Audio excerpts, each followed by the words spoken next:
Okay, sorry if you can see like random flecks of dust coming in. I didn't take that into consideration when I filmed this in front of a window that I haven't dusted in a long time. Anyways. Hey everybody, welcome back to the Thrifty Chicks channel. Today you got me, Meg, and for today's video I got something a little special for you guys today. Something a little out of my normal range of videos. So today I'm going to be showing you guys my most expensive items that I have thrifted. Now this isn't meaning that I paid hundreds and hundreds of dollars for these items. This is talking about the regular retail value of these items was way out of my price range, but I got them thrifted, and therefore I got them for an amazing price and such a good deal. So I wanted to do this video just for the people out there that are more high-end buyers. I personally kind of like to look for brand names when I do go thrift shopping, just because you can find so many good deals on brand name items. I have 4 items I'm going to be showing you guys today. They are all in different categories of clothing. I thought I'd give a little bit of variety so you guys can see no matter what clothing item you're looking for, you can kind of find the more higher end items and get them for a really, really good deal. So yeah, I hope you guys enjoy the items I'm going to be showing you today, and you join me along in this journey of discovering where these items come from and how expensive they really are versus how much I paid for them. So our first item that I'm going to be showing you guys is one of my new favorite items, this Calvin Klein green corduroy jacket. Now, when I saw this jacket, I was instantly in love with it. So the Goodwill that I go to the most actually has a designer section, so it's just a short section where it's just more designer focused labels that you can find in that section. They are usually on the higher end of a price range, and by saying that I mean they're usually around, each piece around $30, which isn't very high end compared to how much these items actually do cost retail price, but that's where they kind of separate all the higher end stuff. So you are looking for more designer labels, you can go to that section. And so every now and then I will kind of peruse that section. I found a lot of good Lululemon tops from there, so lots of good active stuff, some good Adidas shorts I found from there as well. So it is a really nice section to find things that if you do a little bit more money to spend and want to get something a little more high-end, you can go to that section. And I really, really love that. Having that in thrift stores, having that separate section that you can go to, I find is super great. That way it's not all the stuff's just mingled in with everything else. If you have a specific, designer in mind or a specific item that you're looking for, and it is more of a high-end item, you can go to the designer section and find it there. So I thought that was really cool, and I love that Goodwill for so many reasons, but that would be one of them. So this Calvin Klein jacket. Now, I wanted to really figure out where these items are being made, when they kind of would have been sold. For each of my items, I kind of did a little bit of research on each, so we're going to kind of get some different results for what I was able to find for each item, but I wanted to give you guys a little bit of background of where these items came from, what they're made of, what they sell for retail price, and what I bought them for. So for this Calvin Klein jacket, if we take a look at our tag here, it says it is made in Macau. So a quick little Google search will show you that Macau is actually in China, and what's really cool, it's actually across the Pearl River Delta from Hong Kong. So when I actually looked up, first of all, this jacket probably took me about 45 minutes of Googling to be able to actually find this jacket being sold anywhere online. So when I was looking it up, when I actually just looked up a Calvin Klein jacket made in Macau, the Hong Kong Calvin Klein store came up, or their website for their store came up. So my guess is that this would have been sold in the Hong Kong Calvin Klein store. I'm not 100% sure on that, but just based off of the research that I did and seeing that it was made in Macau, it is very likely, since it is right across the Pearl River Delta from Hong Kong, that it is going to be sold in Hong Kong. So if we keep looking at the tag here as well, so just what it's made of, so the shell of this guy is 100% cotton. All right, and then the lining is 100% nylon, and then the padding is 100% polyester. And also too, the care instructions for this guy is very light wash, no bleaching, obviously, machine wash it cold separately, tumble dry low on the gentle cycle. It is a very, very vintage piece that you have to take very good care of. And speaking of taking good care of it, whoever did own this, or the many owners that owned it before me, took very good care of this jacket. The only thing I could find that was a little bit worn on it was just a couple, I can't even find them now. Oh, there we go. There's just a couple threads sticking out the bottom of part of the jacket that I could really just cut off and they'd be gone just like that. It looks like a brand new jacket. So that was super, super cool to find this kind of jacket in such good condition.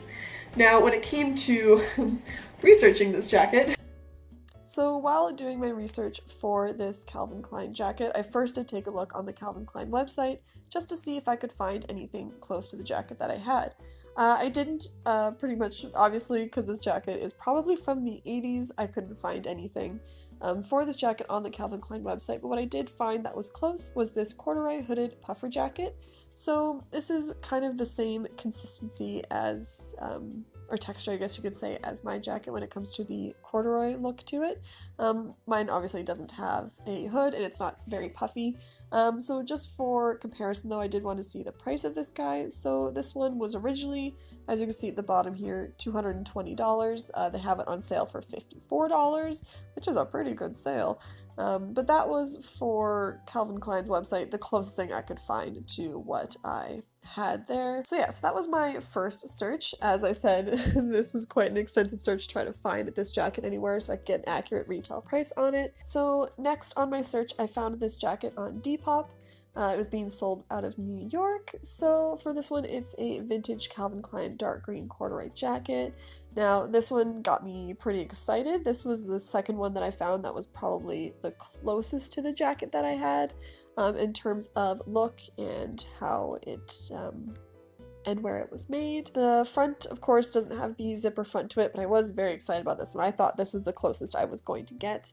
It does say it's dark green corduroy, so they have it described. Yeah, it looks like it's in really good condition as well for this one. So for this one, they were selling this for $70 US, so it's probably going to be around $85 Canadian.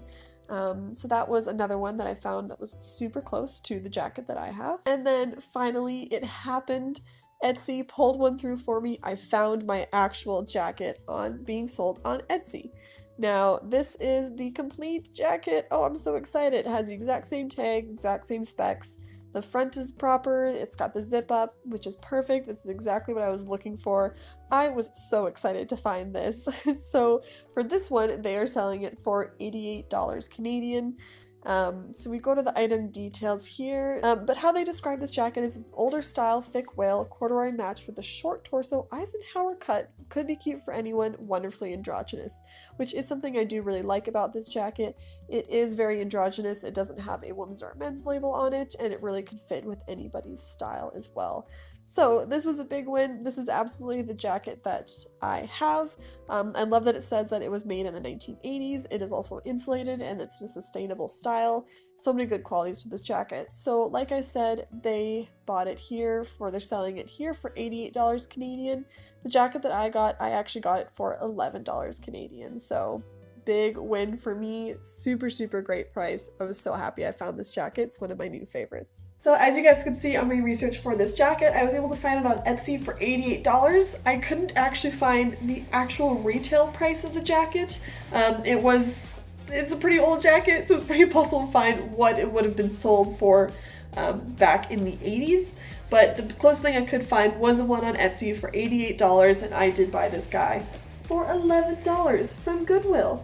It is in great condition. It's a super comfy jacket. It's perfect for fall, spring weather, and we actually are in spring right now, so I have worn this guy quite a few times. It's gotten a lot of wear from me so far, and I can't wait to see what other outfits I can put with this. So that is my first item that I found. So my next item is actually a pair of jeans that you would have seen in my last video for styling the Pinterest inspired outfits. These are the Velcro and the letterpress hyphen jeans.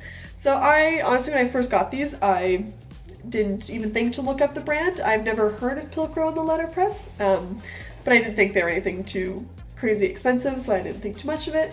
While I was researching my items of clothing that I found for this video, I just thought I'd give these guys a quick search just to see where they're from, how much they actually are, any, cool, interesting facts about them. And I actually did learn quite a bit about these guys. So these guys they are made in China, and they're actually imported by Anthropologie, and they're an Anthropologie exclusive collection. So Pilcrow and the letterpress is an Anthropologie collection. It's only sold in Anthropologie. This one specifically says that it is sold in London. If we go to the tag here, it does say that it is imported by Anthropologie in London. And it does give an actual address, 24 Marketplace, 3rd floor, London. There you go. So I thought that was super cool, and I guess you can kind of tell the pockets inside of these pants do look very London-y. So now we're just gonna go to the screen recording of showing you guys my research on these jeans. So in researching these jeans, these guys were actually pretty easy to find. They aren't being sold, at least this style, I couldn't find actually still being sold in Anthropologie, but I was able to find this pair on Tradesy. So it has the exact type of jeans that I have here. They're the blue Pilcrow and the letterpress hyphen women's relaxed fit jeans. These ones here, it looks like they're selling the darker version of them. So these guys are actually already sold. It looks like they are selling them secondhand for $46, and then the estimated retail price was $148. So I actually got these guys for $20 from Style Encore, thank you. So I actually got these guys for $20 from Style Encore. So, we go to the description here. So, they're the ever so slightly boyish fit with a lived-in slouch that sits just above the hips. The hips? The hips. From Pilcrow, which is an Anthropologie exclusive collection crafted from the highest quality denim.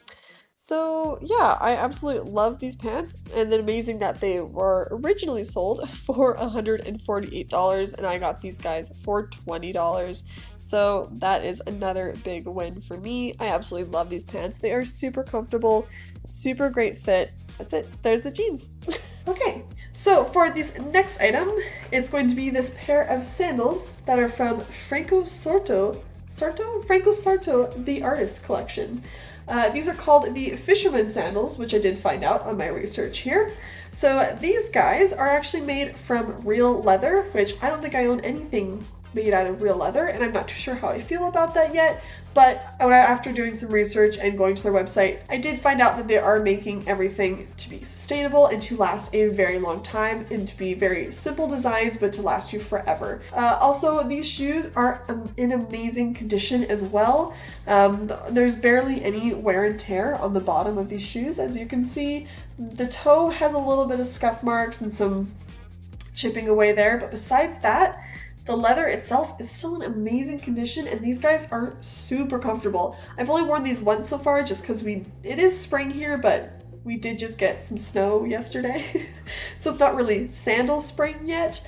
But these shoes, I cannot wait to wear these all the time. These are kind of the shoes that you can wear if you're walking around Italy, which is where these guys originated from. So let's get into my research about these shoes. Okay, so first thing I did was actually look up this company and who Franco Sarto is and what the origin of their kind of shoe story is here.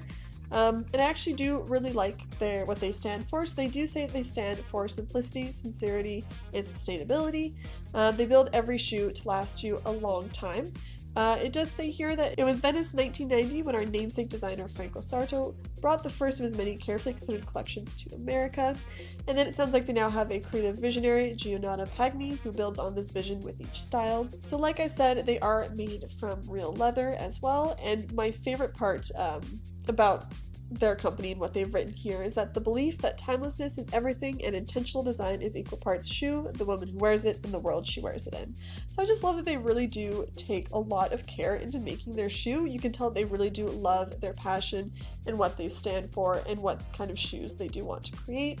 And while I was looking on their website here as well, so I did just want to take a look at what they have their sandals at right now and kind of what they sell for sandals at the moment. So as you can see, most of their stuff is $100 plus for their sandals, and I love their style. They seem to have tons of different styles, tons of different colors and types of sandals, and everything looks like it would be very comfortable and last you a very long time. So that's awesome that is something that they stand for, and continue to make just amazing looking sandals and shoes. So on my search for finding these sandals and what they are selling for retail price, I was able to find this pair of brown ones. So these aren't the exact same design as mine, just because the stitching is a little bit different on these guys than it is on the shoes that I have. So these ones look like they're being sold for $25 when they regularly retail for $100.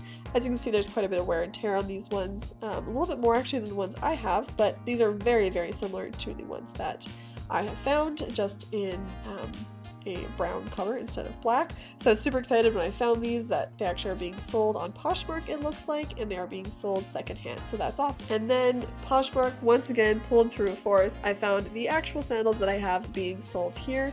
So they are apparently a vintage fisherman braided sandal is what they're being called. This looks like they're selling them here for $32 when they originally were at $98. So as you guys can see here, the sandals are selling for $90 to $100 range. And like I said, these are made with real leather. They actually have very good stitching as well. These do really look like they are going to last you a very long time. So as you guys can see here, she's selling them for $32 used. It looks like they were retail $98. I actually ended up paying $10 for these guys from Value Village. So that was so awesome to find these for $10 and then realize that they were actually a lot more, because once again, shoes are a thing that I don't spend a lot of money on. I love buying shoes from thrift stores. You can find so many great shoes at such amazing prices from thrift stores. And last but not least on the list, but possibly my most favorite item and a very impressive find if I do say so myself, are climbing shoes. Now, if anybody is a climber or knows somebody that climbs that has to buy climbing shoes very often, they know that climbing shoes are not a cheap thing. Climbing shoes are an investment. They're something that you need to be good and sturdy and be able to support you on a wall, on small holds, on slippery rock. These are something that you really do need to invest in. So I found these climbing shoes. Well, actually, I was thrift shopping with my mom. She actually saw these climbing shoes, but she didn't think that they would fit me because they actually are a men's shoe. They're a men's size 9, but I have big feet. So these fit me. I'm a woman size 10 and somehow these fit me. So here we are. So I found these shoes and I was so excited that these fit me because, like I said, climbing shoes are an investment. They are very expensive and you really do have to find the right fit for your shoe and what kind of climbing you do. These are definitely a more flat-footed, relaxed fit. You can find ones that are arched super high that are more for intense climbing and very uncomfortable, rigid fit. So these ones are more my style, more of a relaxed climb. And La Sportiva is actually a brand that I'm already very familiar with. And just to prove that to you, these are my current climbing shoes. These are my first ever pair of climbing shoes that I got a year ago, and they are still holding out very well. They barely have any scuff marks on them. I have climbed outdoors in these guys. I've climbed 3 times a week in a gym with these guys, and they are holding out very well. La Sportiva is a very good climbing shoe brand, so I was so excited when I found these ones from the thrift store because I already own La Sportiva and I know I already love them and love their fit and know how they feel on my foot.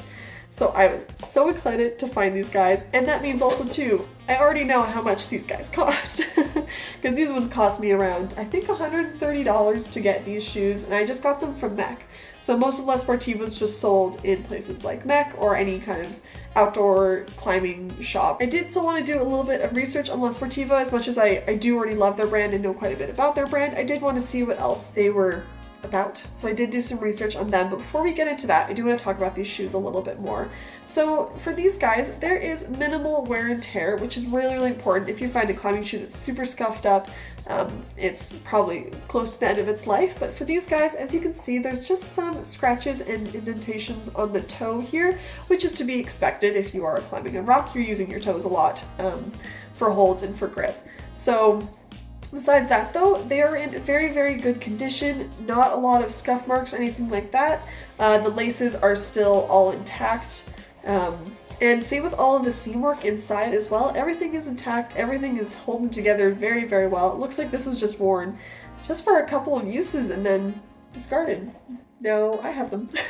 I'm very happy about that. So I'm hoping to use these guys. I have yet to climb in these. I actually want to climb in these for the first time outdoors and see how they do on outdoor rock, see what the grip is like on them, and that'll kind of be the true test is how they do outside. So I'm super excited to try these guys out. I'll have to let you guys know how these go.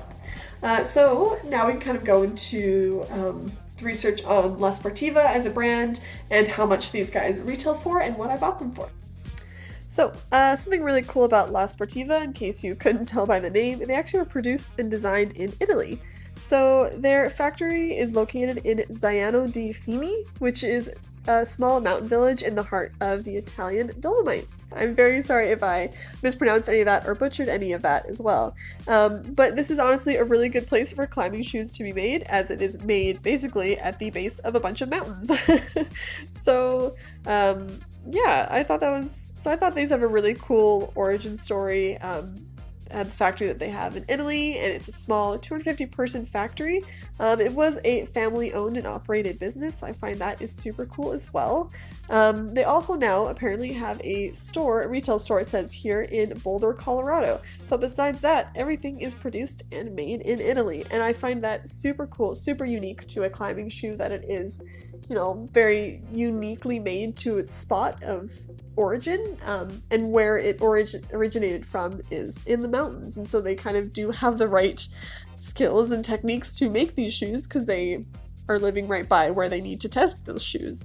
So yeah, I thought it was a super cool story for those guys. And besides their retail store in Boulder, you can pretty much find La Sportiva shoes, like I said, in any kind of climbing outdoor retail shop, places like Mech, and then any kind of smaller retail place, even climbing centers. I know my climbing center actually sells climbing shoes there as well. They basically only sell La Sportiva, as it really is the most popular, best climbing shoe brand, just in my personal opinion. So for these climbing shoes, I don't believe this exact kind, which is the Nago kind, it's the La Sportiva Nago shoe. I couldn't find these ones being sold currently. It looks like it is a little bit of an older shoe. This article is even written in 2015, so definitely was one of their older shoes, which is fine. So for this one here, it has it listed at $99 US, which is around 125 Canadian dollars, which is pretty standard for a beginner type, as they say here, climbing shoe. It does say it's a little more expensive than other entry-level shoes. It's not ideal for micro edges and smears if you are doing more aggressive climbing that involves a lot of very, very tiny footholds.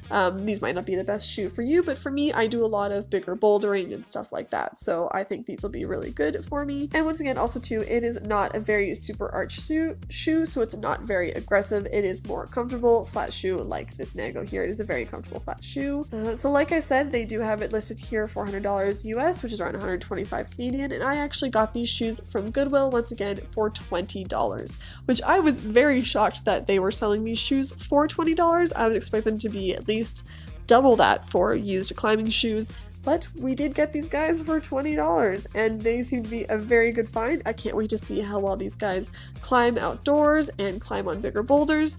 Even if these guys aren't the most comfortable thing and don't climb the best, I only got them for $20, so I can easily just donate them again, and somebody else can give these guys a try and see if it fits their needs any better.